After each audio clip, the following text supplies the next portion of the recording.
Hey foodies, today we're whipping up a quick and flavorful tahini sauce using Alkanater Tahini, and the best part, no olive oil needed or garlic here. If you choose and you would like to put that in there, you are free to do so. Let's go over the ingredients a little bit and how we make it. First, you're going to need 1 cup of Alkanater Tahini, 1/4 cup of water, juice of 1 lemon, and salt to taste. You are going to adjust as you like it in there. So put the tahini sauce in the bowl. After you put the tahini sauce, I add the salt and the lemon in there as well as the water in there.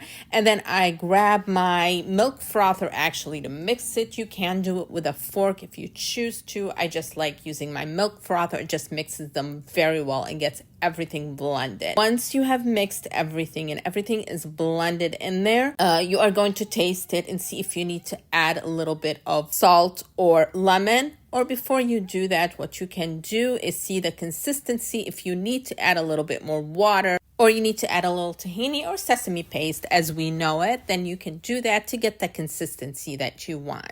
Before we continue, if you are enjoying this video, please do consider subscribing and hitting the thumbs up button so that you can keep up on these videos.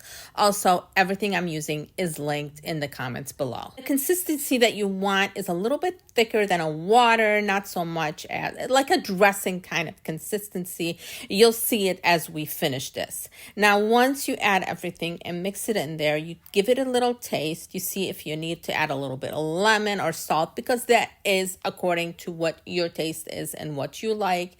And then you add those in there. Once you get that great consistency in here that looks kind of drippy like this, but not too drippy, just as thick as you want it. Consistency is key here.